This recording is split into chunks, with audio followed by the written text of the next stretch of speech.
So, one Mercedes seat has been confirmed for the next 2 seasons. Only one remains.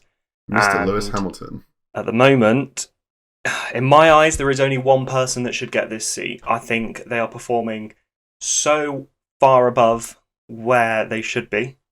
And Nicholas Latifi, welcome to the Mercedes. Esteban Ocon.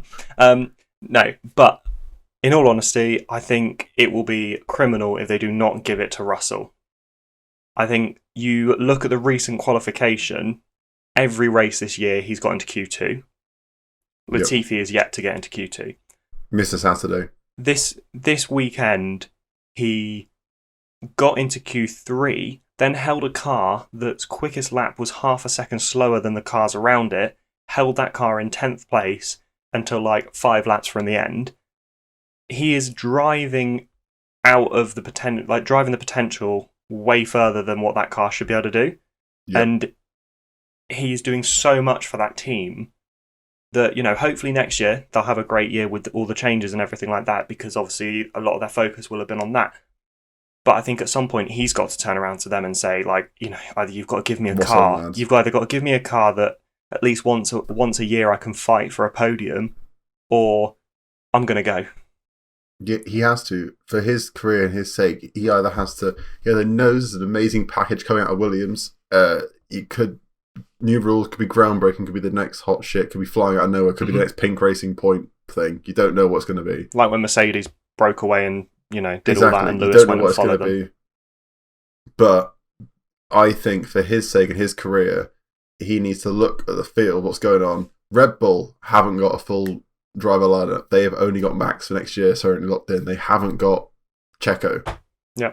I don't want George to go to Red Bull because it does seem a bit of a poison chalice. And Perez is making it work for him, but the previous drivers haven't.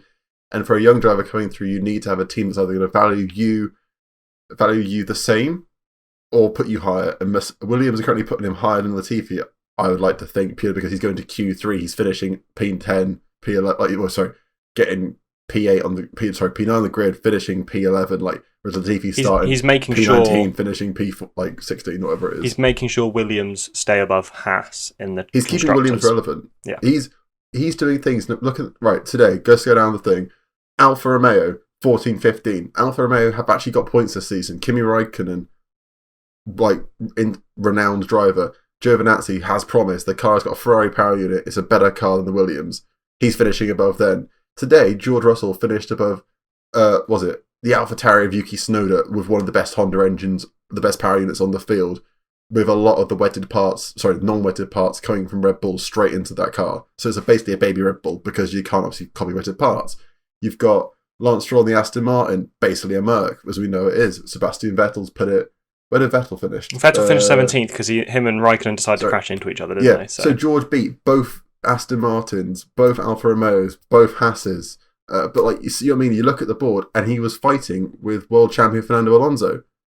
For the sake of it, you're racing for those last 10 laps he was fighting with Alonso for. Bear in mind, this is a rookie driver in people's eyes still. He's a young guy trying to prove himself on the track. And you've got Fernando Alonso, and you're doing some good defences against him. These weren't just easy, just block it.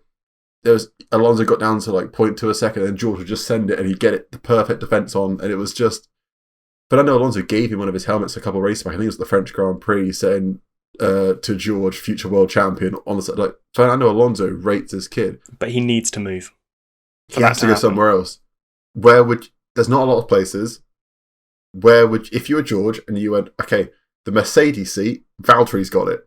What do you do? The only way I can see him staying at Williams with the promise of the new car regulations next year is if Bottas only signs a 1-year contract. But where do you go if if they've gone, George, you can't come to Merck, I'm so sorry, Toto Wolff, I'm sorry, I can't come. Which other team, where do you go? What do you try and do?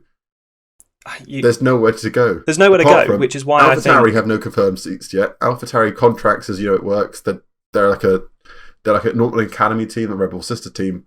So they're not confirmed for next season yet. Mm-hmm. You've got Kimi Räikkönen with a massive question mark at Alfa Romeo, but I don't think that's more of a sideways move. You got to look at the mid. So they're currently bottom third teams. passenger Williams, your Alfa Romeos. Alpine's the lower of the midfield. McLaren, you're not getting into McLaren because Lando's signed a massive contract. Daniel Ricciardo performed better today. I like Daniel a lot, but he hadn't performed as much, but he's in a big contract there. Unless there's something drastic happens and they go, right, Daniel, you're not, there's a performance clause, get out or something. That's the only receipt opening there.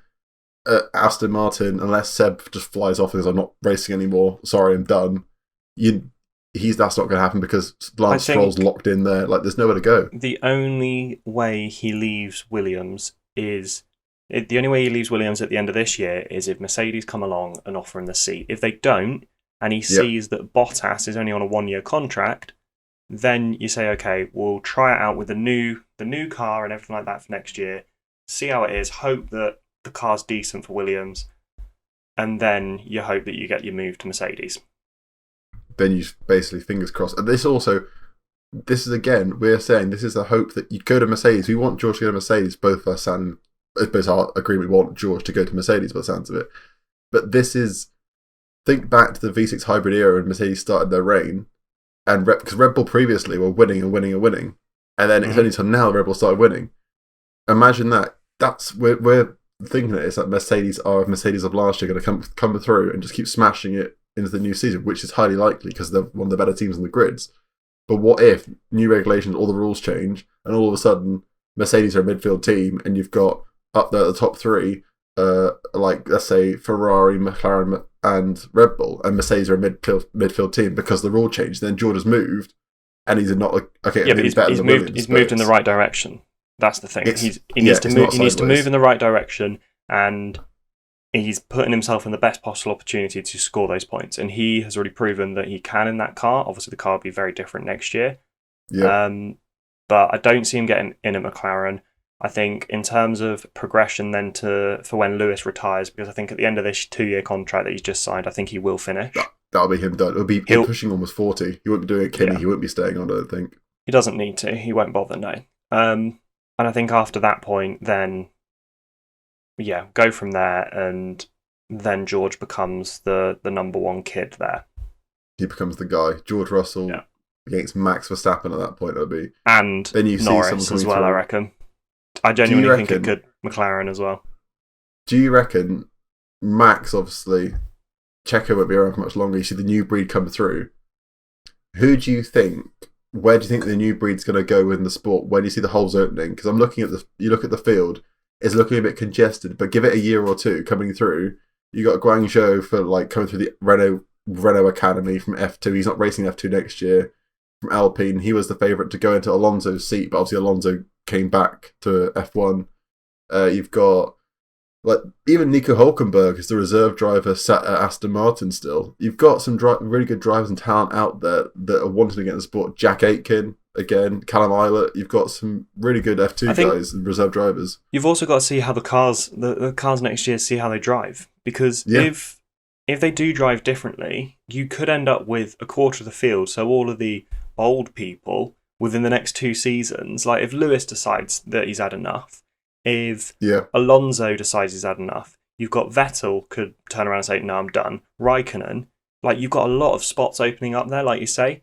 And I do think sort of in 5 years' time, we'd look back at the 2021 results and we'll be like, oh yeah, look, he raced until he was 39 or whatever. And there'll be people that are just not there anymore, which is really weird to think about because for me, as an F1 fan, the entire time that I've watched Formula 1 pretty much, it's been Lewis Hamilton has been around.